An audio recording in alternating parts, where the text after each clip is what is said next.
Requirement है उसके बारे में जानेंगे।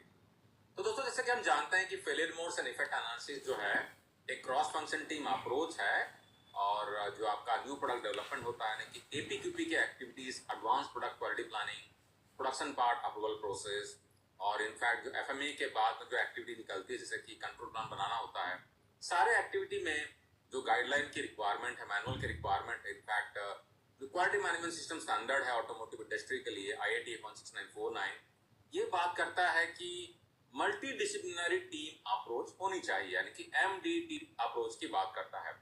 मल्टी डिसिप्लिनरी टीम का मतलब होता है क्रॉस फंक्शन टीम, जिसे हम इंडस्ट्री में पॉपुलरली जानते हैं CFT के नाम से।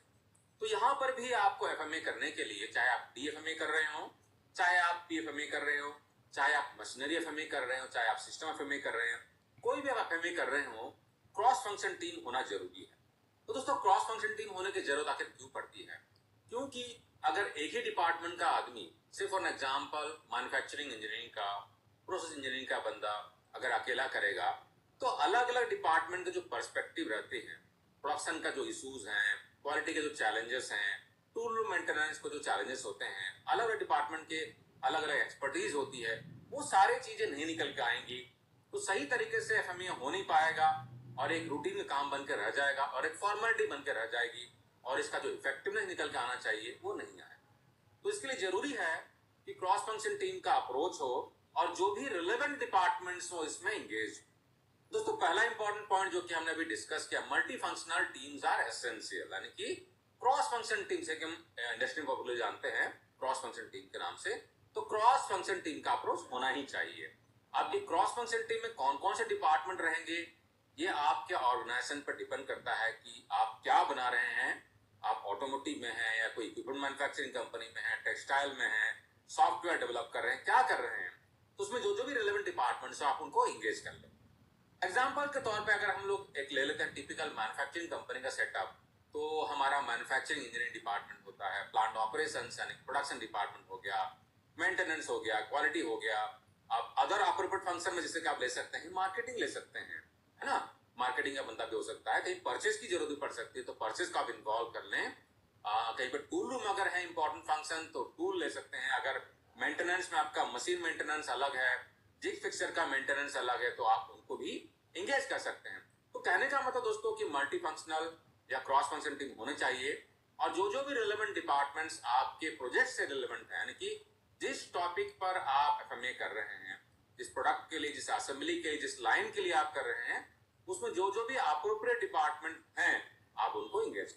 अगला इंपॉर्टेंट पॉइंट है दोस्तों जो आपको ध्यान रखना है, select team with ability to contribute, यानी कि आप मल्टी फंक्शन टीम का मतलब ये नहीं है कि आपने एक प्रोडक्ट डेवलपमेंट कर रहे हैं, एफएमए करना है, आपने एक हॉर्टिकल्चर से एक बंदा को ले लिया, और एक बंदा ले लिया HR से, एक एडमिन से ले लिया, और एक बंदा ले लिया कोई और डिपार्टमेंट, CSR डिपार्टमेंट से ले लिया। अब ये सारे डिपार्टमेंट दोस्तों टेक्निकल डिपार्टमेंट नहीं है, नॉन टेक्निकल डिपार्टमेंट है। शायद हो सकता है कि प्रोडक्ट डेवलपमेंट से या इस प्रोडक्ट से उनका कोई खास लेना देना ना हो, तो मल्टी फंक्शन का मतलब नहीं कि रिलेवेंट एक्सपर्टीज ना हो, है ना, यानी कि उनको रिलेवेंट नॉलेज होना चाहिए कि जिस प्रोसेस, जिस प्रोडक्ट का आप काम कर रहे हैं, जिस पर एफएमए बनाना है, उनको उसके बारे में नॉलेज होनी चाहिए। उनको इन्फॉर्मेशन होना चाहिए कि क्या रिजेक्शंस हो रही हैं, सप्लायर के यहाँ पर कैसे कंट्रोल है, प्लांट में कैसा कंट्रोल है, प्रोडक्ट की सिविरिटी क्या है, प्रोसेस की सिविरिटी क्या है, वो सारे रिलेवेंट नॉलेज, उनको रिलेवेंट एक्सपीरियंस होना चाहिए, उनकी इक्विटी होनी चाहिए। मतलब ऐसा नहीं होना चाहिए कि 5 लोग 6 लोग की टीम बनाई गई है और 2 लोग ही सिर्फ बोल रहे हैं, बाकियों को बोलने नहीं दिया जा रहा है।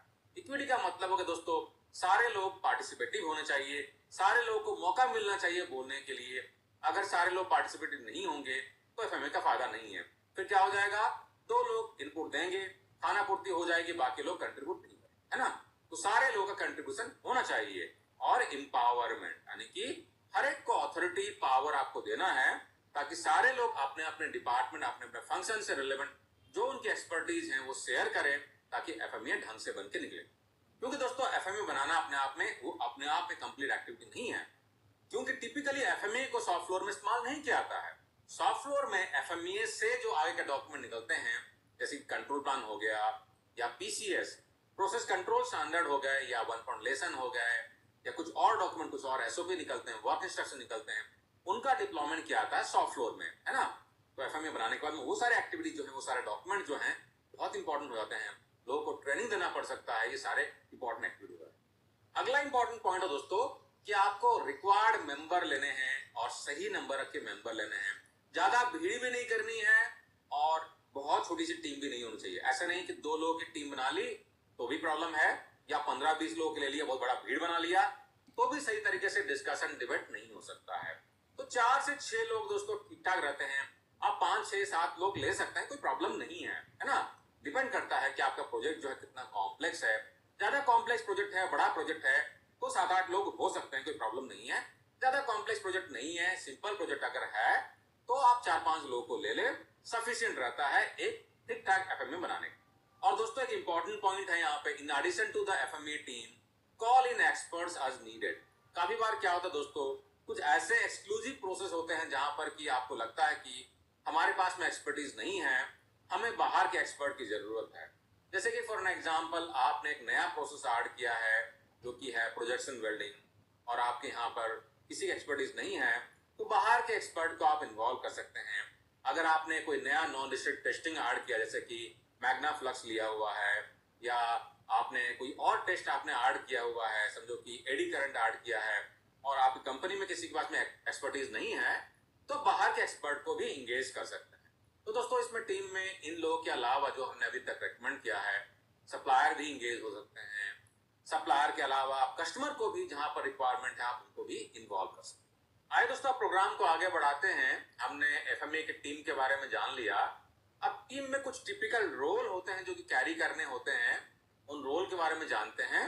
तो दोस्तों यहाँ पर जो मैं एक्सप्लेन करने वाला हूँ बहुत ब्रॉड लेवल में एक्सप्लेन करने वाला हूँ। जरूरी नहीं कि एग्जैक्टली आपको कॉपी पेस्ट करना है, आप थोड़ी सी अपनी रिक्वायरमेंट के हिसाब से रोल को आप फाइन ट्यूनिंग भी कर सकते हैं। तो दोस्तों जैसे कि हमने ऑलरेडी डिस्कशन कर लिया कि एफएमए की कोर टीम मेंबर में 4 से 6 मेंबर ठीक ठाक होते हैं, ज्यादा भीड़ भी नहीं करना चाहिए और बहुत छोटी टीम भी नहीं होनी चाहिए।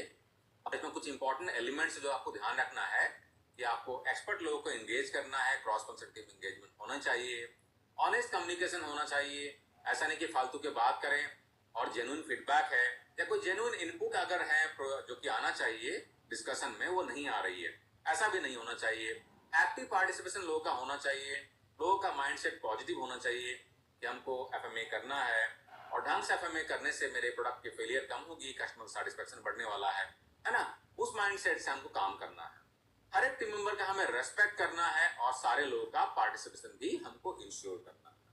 दोस्तों आपके टीम रोल में एक इंपॉर्टेंट रोल होता है चैंपियन या स्पॉन्सरर का। तो दोस्तों चैंपियन या स्पॉन्सरर जो होता है ये टिपिकली कोई प्लांट का सीनियर बंदा होता है। जरूरी नहीं कि वो टीम में आपका हर एक मीटिंग में बैठे। फॉर एग्जांपल आपका एक प्लांट है और प्लांट के जो प्लांट हेड हैं वाइस प्रेसिडेंट लेवल में हैं और या डायरेक्टर हैं, तो जो प्लांट हेड है वो चैंपियन या स्पॉन्सरर हो जाएंगे। और जो चैंपियन है या स्पॉन्सरर है या जो प्लांट हेड या सीनियर लेवल का जो बंदा है, उनका रोल हो जाएगा कि वो जो रिसोर्सेज प्रोवाइड करने चाहिए एफएमए को सही ढंग से करने के लिए वो सारे रिसोर्सेज प्रोवाइड करें। अब रिसोर्सेज में क्या हो सकता है कि आपको कोई बैठने के लिए जगह चाहिए, कोई मीटिंग करने का रूम चाहिए, आपको लैपटॉप की जरूरत पड़ती है, कुछ सॉफ्टवेयर की जरूरत पड़ती है, वो सारे चीजें वो आपको अप्रूवल करवा के देंगे। मे भी प्रोजेक्ट को किकअप करने के लिए उनका एंगेजमेंट हो सकता है, वो लोगों को मोटिवेट करें। और कहीं पर अगर कुछ बॉटलनेक्स आ रहा है, कहीं पर अगर प्रोजेक्ट अटक रहा है तो उनको रिव्यू करके वो उस पर डिसीजन दें। कहीं पर अगर कुछ डिसीजन लेने की जरूरत पड़ रही है, कुछ खरीदारी करनी पड़ रही है, तो उसमें भी वो डिसीजन दे दें। अगला जो नेक्स्ट जो टीम रोल है दोस्तों वो है रिकॉर्डर का। तो दोस्तों रिकॉर्डर का मतलब ऐसा नहीं है कि आपको अलग से एक बंदा डेडिकेटली बैठाना है जो कि सिर्फ और सिर्फ रिकॉर्डिंग करे। आपके जो एग्जिस्टिंग 4 से 6 मेंबर जो हैं या 5 से 7 मेंबर जितने भी मेंबर हैं, उन्हीं में से एक बंदा रिकॉर्डर भी हो सकता है ना। अलग से कोई एक्सक्लूसिव रिकॉर्डर रखने की जरूरत नहीं है। उसी टीम मेंबर में से एक बंदा रिकॉर्डर का काम भी कर सकता है। तो दोस्तों रिकॉर्डर का काम हो सकता है कि जो मीटिंग किया जा रहा है, अगर 5 से 7 आपको मीटिंग करने की जरूरत पड़ रही है तो अटेंडेंस का रिकॉर्ड रखे। कुछ मिनट्स में मीटिंग वगैरह बनानी है तो मिनट्स में मीटिंग बना ले। जो भी डिस्कशन करने के दौरान में जो पॉइंट्स निकल के आ रहे हैं उसको सारा लिखता हुआ चला जाए। कुछ अगर फॉलोअप वगैरह करना है तो फॉलोअप करें। मैनेजमेंट को कुछ अगर कम्युनिकेशन करना है वो कर ले। लोगों को अगर कम्युनिकेशन करना है, मेल वगैरह डालना है वो कर ले। कोई अगर आपने डैशबोर्ड वगैरह बनाया हुआ, डैशबोर्ड का अगर अपडेट करना है तो रिकॉर्डर जो है वो सारी चीजें कर सकते हैं। अगला जो इंपॉर्टेंट रोल है दोस्तों वो है टीम लीडर का। तो दोस्तों टीम लीडर का मतलब हो गया जो एफएमई प्रोजेक्ट आप कर रहे हैं उस प्रोजेक्ट का लीडर। अगर आप 5 एफएमई कर रहे हैं तो जरूरी नहीं कि एक ही लीडर जो है पांचों एफएमई को लीड करेगा। हो सकता है कि लीड भी कर ले, लेकिन अलग अलग प्रोजेक्ट का अलग अलग लीडर भी हो सकता है। फिलहाल जो भी आप एफएमई कर रहे हैं उसका जो लीडर रहेगा है ना, वो उस टीम का लीडर कहलाएगा। एक बंदा लीडर होना चाहिए जो कि एफएमई को अच्छी तरह से जानता हो, टीम को मोटिवेट कर सके, उनका इन्वॉल्वमेंट इंश्योर कर पाए, अपना थॉट प्रोसेस शेयर करे लेकिन डोमिनेट ना करे, लोगों को फैसिलिटेट करे डिस्कशन को, लोगों से आइडिया निकाले और सही तरीके से जो एफएमई का सिस्टम्स हैं, गाइडलाइन है, उसको फॉलो करते हुए फॉर्मेट्स को फिल किया जाए। और नेक्स्ट जो इंपॉर्टेंट रोल है दोस्तों वो है फैसिलिटेटर का। तो दोस्तों फैसिलिटेटर जो होता है वो ऐसा एक बंदा होता है जिसको कि एफएमई की बहुत अच्छी नॉलेज होती है। कोई सीनियर लेवल का बंदा हो सकता है या आपको कोई कॉर्पोरेट रिसोर्स भी हो सकता है। फॉर एन एग्जाम्पल आपकी 5-6 कंपनियां हैं और कॉर्पोरेट में एक बंदा है क्वालिटी में, सेंट्रल क्वालिटी में, जिनको कि एफएमई की बहुत अच्छी नॉलेज है। वो आपके प्रोजेक्ट के दौरान में वो पार्टिसिपेट कर रहा है और फैसिलिटेट कर रहा है, यानी कि टीम को एफएमई की समझ बढ़ा रहा है, उनको ट्रेनिंग दे रहा है, उनको अवेयरनेस दे रहा है, कैसे सिविलिटी का रेटिंग देना है, कितना रेटिंग देना है, अकरेंट डिटेक्शन का रेटिंग क्या देना है, एक्शन प्रायोरिटी कैसे डिसाइड करना है, एक्शन प्लानिंग कैसे करना है, फॉर्मेट को कैसे भरना है, एक्शन कैसे लेना है, वगैरह वगैरह। इन सारी चीजों को फैसिलिटेट करने की जिम्मेदारी जो होती है फैसिलिटेटर का होता है। टीम अगर कहीं पर भी सिस्टम को समझने में अगर दिक्कत कर रही है तो वो फैसिलिटेटर जो रहेगा वो सपोर्ट करता है। साथ ही साथ फैसिलिटेटर जो है वो ये भी इंश्योर करता है कि टीम सही तरीके से पार्टिसिपेट कर रही है, एक्टिवली पार्टिसिपेट कर रही है, सही डायरेक्शन में जा रही है और एफर्ट कहीं पर कोई वेस्ट नहीं जा रहा। तो दोस्तों ब्रॉड लेवल में कुछ टिपिकल रोल हो गए जो कि किसी भी एफएमए प्रोजेक्ट में कैरी किए जाते हैं। अब जरूरी नहीं है कि अलग से कोई बंदा एक लीडर ही रहे। जो 4 से 6 मेंबर हैं उसी में से कोई एक एक्सपर्ट है जो उसकी हो सकता है कि फैसिलिटेटर का रोल भी प्ले कर ले और उसी में से एक बंदा रिकॉर्डर भी बन जाए और एक टीम मेंबर भी उसी में से हो सकता है।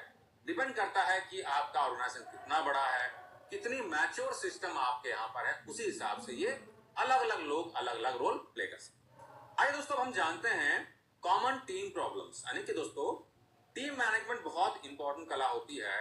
और चूंकि एफएमई एक्टिविटी जो है एक टीम इंगेजिंग एक प्रोग्राम है जहां पर कि अलग अलग डिपार्टमेंट से लोग पार्टिसिपेट करते हैं।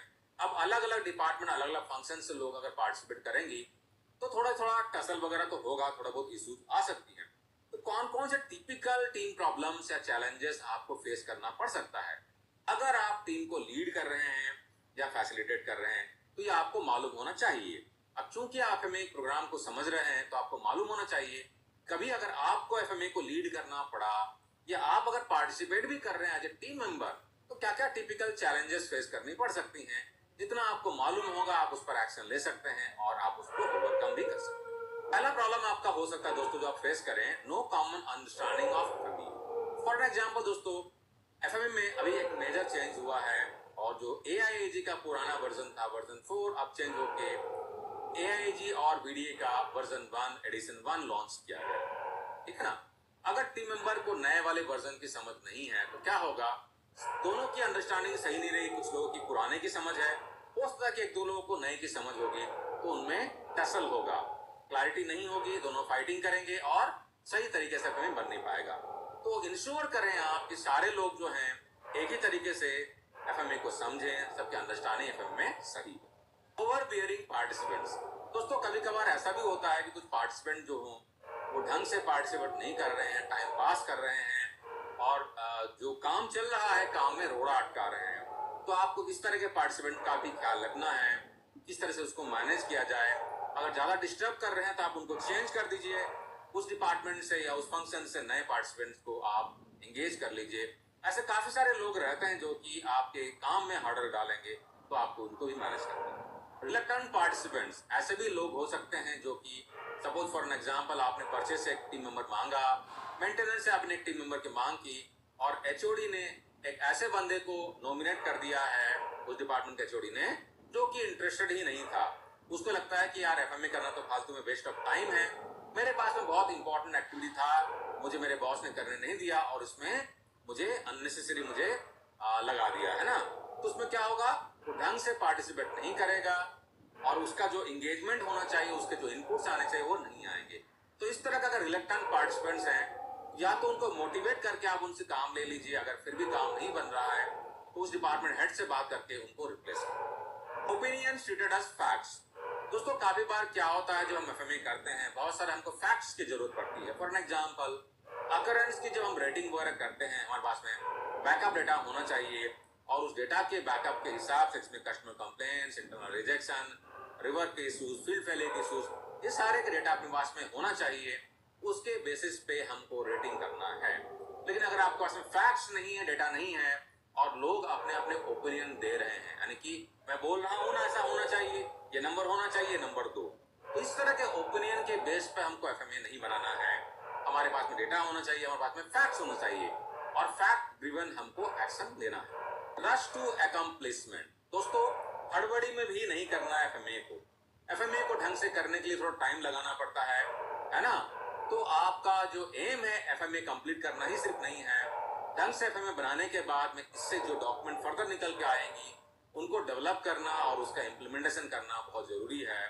तो आप जल्दीबाजी में, हड़बड़ी में एफएमए मत बनाइए, नहीं तो क्या होगा, अगर एफएमए आपका ढंग से नहीं बना है तो आने वाले दिनों में आपके प्रोसेस में दिक्कत होगी, रिजेक्शंस बढ़ जाएंगी, आपकी प्रोडक्टिविटी भी सही तरीके से निकल कर नहीं आएगा, और कस्टमर का भी डिसैटिस्फैक्शन हो सकता है। दोस्तों काफी कभार ऐसा भी होता है कि कुछ लोग जो रहते हैं थोड़ा सा मतलब अलग तरह के लोग रहते हैं, यानी कि उनके हिडन एजेंडाज रहते हैं कि आपके प्रोजेक्ट को फेल किया जाए।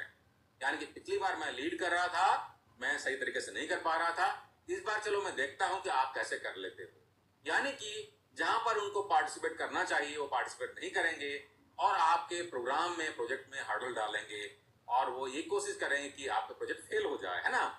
तो इस तरह का अगर हिडन एजेंडा वाले कुछ अगर लोग हैं तो आपको उनको पहचानना भी जरूरी है, और उनको एक्शन लेके आपको ठीक करना है।